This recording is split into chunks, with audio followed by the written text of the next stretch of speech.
Every night my entire town locks down for 12 minutes. I finally learned why.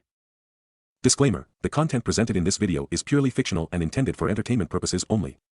DisastrousInvolvedI. You know the kind of town where everyone knows everyone? Where the local diner serves coffee in mugs stamped with your name, and everyone will lend a hand to a neighbor in need? A place where generations of families grew up together. Well, that is the sort of place where I live. Sure, it is a bit rustic, hell, I barely have reliable internet. But it is nice enough for us. It's the kind of place where time feels like it's standing still, except for one thing: the nights. The nights here are a little different. I've lived here all my life, and there's no place I'd rather be. Or at least, that's what I used to think. This place has its quirks, like any small town, but there's a big one that stands out for us. You see, every night, without fail, at 11:38 p.m., the town locks down. I'm not talking about just closing up shops and less people being out and about. I'm talking about a real lockdown. Doors slam shut and are barred, windows rattle and lock, and everyone knows they have to be inside and stay inside, at least for what happens next. The next part is strange. No one ever sees anything moving out there directly, but we all just know. We just know that somehow, something outside is trying to get in, and eerie silence falls over the streets. It's like the whole town is holding its breath. Then in 12 minutes exactly, it is just over. I've always wondered why it happens at exactly 11:38 p.m. People here don't talk about it much, but when they do, they whisper. They say it's just the way things are, that it's been happening for as long as anyone can remember. But I know better. I've seen it. Whatever it is, the first time I noticed it, I was still pretty young. I think I was 10 or 11. I'd stayed up late reading some of my favorite comic books. My parents warned me, like many other kids in town, that we had to go to bed early, but if we did get up, then absolutely no leaving the house or leaving any windows or doors open. I was not asleep, but was still following the rules, when I heard the strangest sound. It was a low, guttural hum that seemed to vibrate through the walls. I looked out the window, and that's when I saw it. The streets were empty, but there was a presence. It's hard to describe. It wasn't a person or an animal. It was something else. Something that didn't feel like it belonged. It moved with this strange, jerky motion, like it wasn't entirely in control of its own body. It radiated a disturbing sense of distortion that made my head hurt and my eyes had a difficult time focusing on it. I could feel this overwhelming sense of hunger that made my skin crawl. Before I knew it, it was over. It had passed my house and I realized I had been staring out my window in a hypnotic daze. It was almost midnight and I went to sleep and did not tell my parents about the disturbing thing I had seen. I didn't see it again for years, but the feeling never left. Every night at 11:38 on the dot, when the town shuts down, I know it is there. We all try to act like it's not. Just behave like we have a strict curfew and that nothing is really out there. Yet the people who are too bold or foolish and think that it's nothing, well, they don't last long. Those of us who are still here know that whatever that thing is, it's out there. Stalking, hunting. Looking for anything: an open window, a cracked door. Disappearances are frequent, especially for such a small town. The police have a whole song and dance for anyone who goes missing from the outside, but when it is a resident, well, it is more of a case where the families of the victims are reprimanded for not having known better. No one knows why the window of time is so mercifully brief. Almost just as suddenly as it starts, it's over. By 11:50 p.m., the streets are quiet again, and the town feels normal. But it's not normal. It never was. People here have learned to live with it. They lock their doors, shut their windows, and pretend it's not happening. I asked my parents why we don't just move, and they never gave me a good answer. All they said was, it wouldn't do any good. We have to endure. It has to be here. It is safer for everyone if it's here. It did not make sense. I know people can get attached to places, but it felt crazy to me. I couldn't just pretend this was normal, not after what I saw. Not after what I felt. There was something out there, and it was worse than anyone would believe. It was just recently that I saw it again. It was a normal night, at least as normal as nights could be in my town. I was getting ready to go to bed, when I noticed that my cat Quincy was missing. I looked everywhere but I couldn't find him.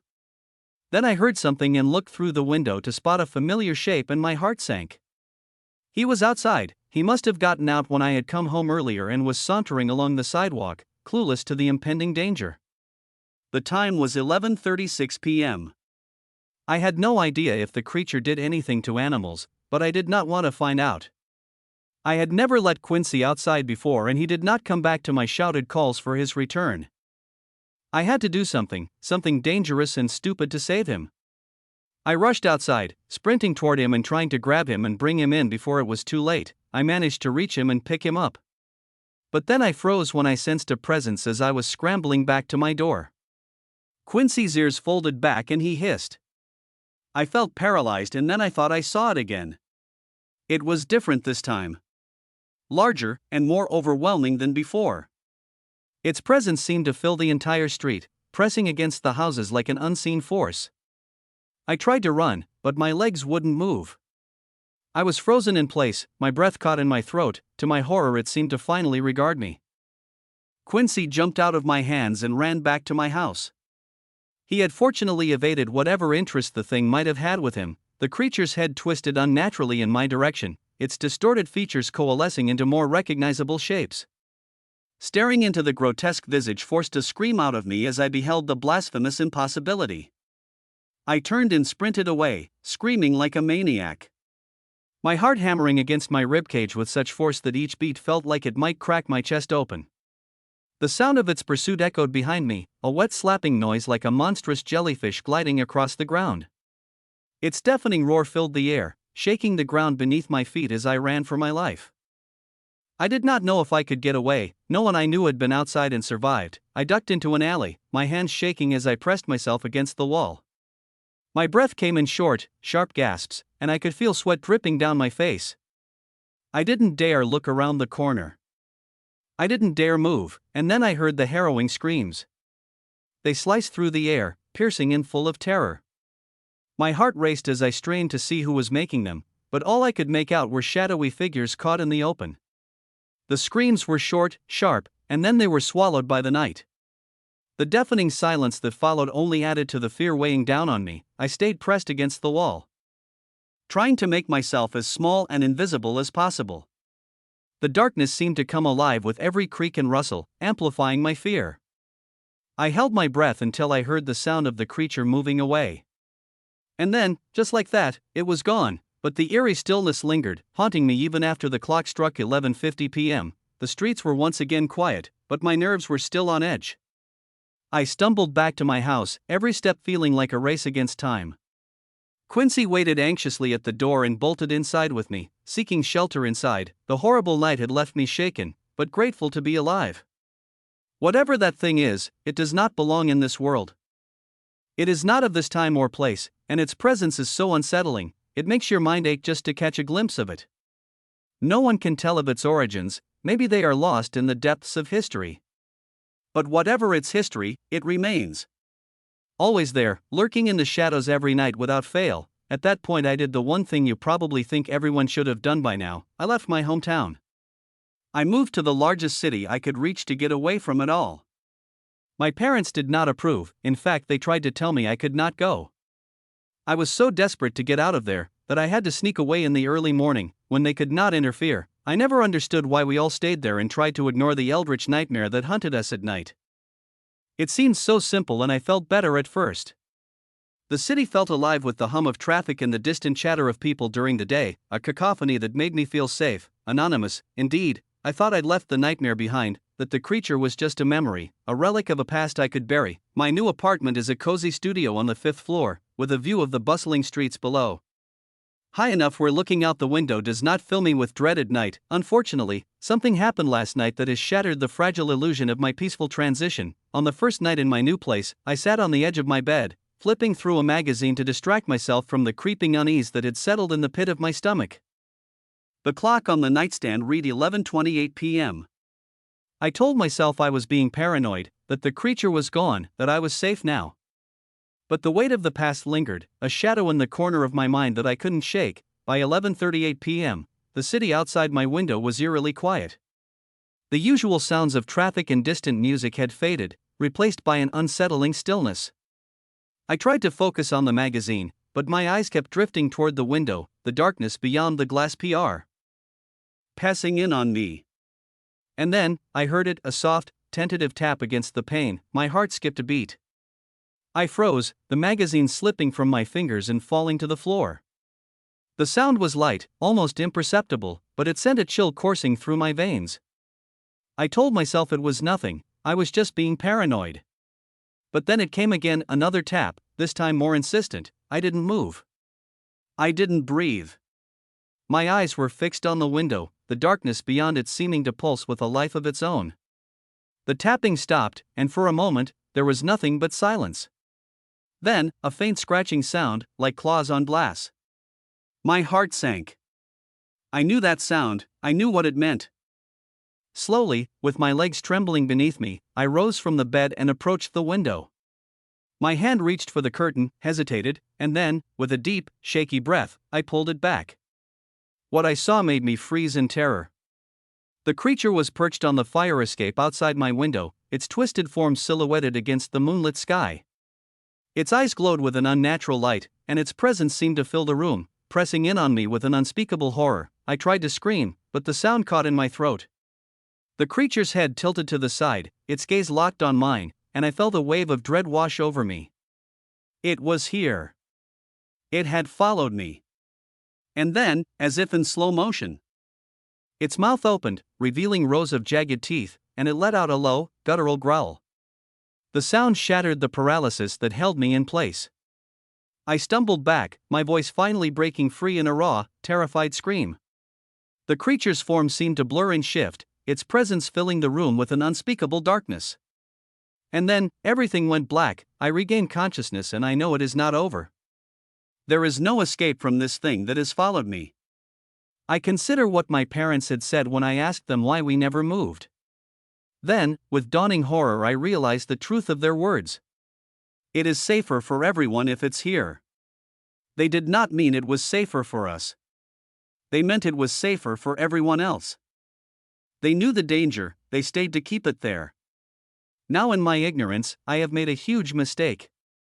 Somehow, it knew I left.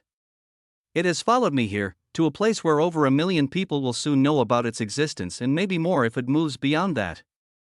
I am so sorry for bringing it here. I didn't know. Please, for your own safety, stay inside between 11:38 p.m. and 11:50 p.m.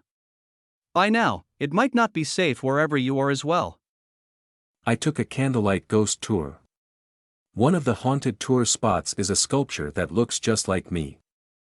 Delve into the city's eerie past with a guided tour of its most historic and haunted locations. Real history. Real ghosts. Real scary. The ad for the Candlelight Ghost Tour was accompanied by a host of 5-star reviews. I went out of curiosity. It was hokey, hoax-y, but not bad entertainment for an evening. Our guide arrived with a small battery-operated candle, not a real one. They were nerdy, nervous, and intensely knowledgeable about local history. Anytime someone on the tour asked about this old Victorian building or that old fountain or anything else in the historic district of our tour, the guide's eyes would roll back like a computer loading screen, and then out of their mouth would pop an answer. Like a human Wikipedia, still, it was entertaining. Especially the talk of murders in some of the stately mansions. I suppose every street has some history of crime. But usually you don't have a tour guide narrating which rich person was pushed out of which window. By the time we got to the park, though, my patience was wearing thin. It was a cold winter night, the snow slushy under our shoes, all of us shivering in our coats, hands and feet freezing. What we really came to see, our guide informed us, was inside the park, just past the fountain that was currently closed for the weather. At the other side was an alcove where the park wall curved, and built along it was a stone bench. Above the bench, carved into the wall, was a relief sculpture of dancing figures. The guide's flashlight beamed across the figures, tortured human shapes in strange poses. This park was founded over 100 years ago, said the guide. Originally, the sculpture was supposed to represent people enjoying themselves in the park. But as you can see, the figures are strangely contorted. By this point I was shivering so hard that I'd had about enough of the ghostly nonsense. I stopped listening to the guide and instead studied the relief sculpture with its 6 tortured figures. The last figure appeared to be sitting, pulling away from one of the dancers whose hand gripped their shoulder. The sitting figure had arms folded and appeared affronted at the dance. On impulse, to alleviate boredom and get my blood pumping, I jumped past our guide and into the alcove, sat on the bench by the relief sculpture, and mimicked the pose of the sitting figure, arms crossed, glaring at the dancers as if taken aback by their nonsense. The crowd of tour-goers laughed, the guide blinked at me, goggle-eyed. "Oh," they said. "Oh. I never go in the alcove." Some of the other tour-goers had taken out their phones to snap pictures of me, so I held my pose, still miming the sitting figure. Our guide, meanwhile, prattled on about how sometimes people in the park feel the temperature drop. Or find themselves shivering or their breath freezing. My breath was freezing. Duh, it's winter. It had been freezing for a while. Someone's hand gripped my shoulder, and I shot up off the bench. I figured one of the other tour-goers was pranking me, sneaking behind me while the guide babbled, but it was just the wall behind me. I skittered back out to the crowd where they all laughed, assuming I faked my startlement for effect. I was so surprised I didn't even try to make excuses for myself, just blurted out, "I felt a hand just now. On my shoulder." Some ohs and ahs from the crowd. The tour guide pushed up their glasses and suggested we all check our phone pictures. All the pictures of me looked normal. I didn't see any hand in any of them, though one person said they were sure they saw a shadow behind me. "Yeah, that's my shadow," I told them. I had them send me the picture anyway as a souvenir, and decided that I must have imagined the hand. After another 40 minutes trudging around in the cold past churches and cemeteries, hearing lectures on history and ghosts, the tour was over. I was frozen to the bone, and glad to go home, but when I got home, after I shed my thick coat and boots and hurried into the hot shower to warm my frozen flesh, just as I was getting out, I felt it, the brush of fingers on my bare shoulder. I actually screamed and jumped out of the shower. There was nobody. Nothing.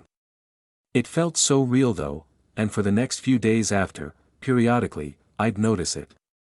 A weight on my shoulder, as of a hand. Over the days it grew heavier, as if wanting me to notice it was there. And sometimes, when I'd forget about the grip, I'd be reminded when the fingers would squeeze. When I found bruises one morning, after I woke screaming from a nightmare and felt the fingers gripping agonizingly hard, I finally went to the doctor. They said it looked like someone had definitely grabbed me, not a spirit but an actual person's hand clenching. They asked if I'd been in a fight or if I felt safe at home. I didn't know what to say. Later, I went back to the park. I went and stared at the sculpture. At the sitting figure. I noticed again how the sitting figure seemed to be invited in, no, pulled in by the other dancers. How there was a hand on the sitting figure's right shoulder, squeezing. That hand on the figure's shoulder had to be what was on my shoulder. How could I make it let go? When I turned to leave I stopped in my tracks. Because the invisible grip had tightened. It was so tight, almost like a vice. Tears sprang into my eyes from how much it hurt. "Leave me alone!" I shouted, wrenching free. I stumbled and fell out of the alcove to the pavement and snowy ground. A couple of passers-by walking their dog looked over at me. I just scrambled up, embarrassed, and fled. As soon as I got out of the park the grip on my shoulder lightened, but then as I was at the corner, waiting to cross the street, something else happened. Something even more terrifying.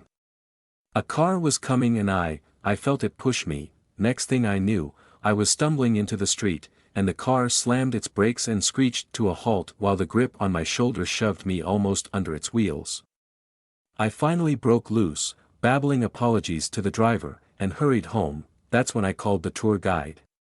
I left message after message on their voicemail. Finally they called me back. "Help," I sputtered. "I still feel it.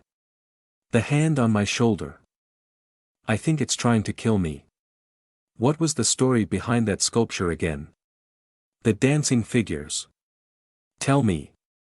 I hoped there might be some information that might free me. The tour guide was silent for some moments, and I imagined their eyes rolling back as they sifted through their encyclopedic knowledge and brought up the entry on that relief sculpture. "Oh yes," they said. And explained the story again. How it was originally meant to represent parkgoers enjoying themselves. Nobody knows when, but at some point people began noticing that the dancing figures appeared contorted and agonized, and that the central figure looked especially demonic. Supposedly, the dancers are all people who went missing. And the central figure is a demonic spirit that haunts the park. He can be seen sometimes walking around the fountain, or in photographs behind those who are soon to disappear. But how do I make it let go? I asked. "Well, to be honest, I've never heard of anybody feeling its presence outside of the park," said the guide. "And the figure didn't show up in the photo with you. Just don't go back to the park." "No, no.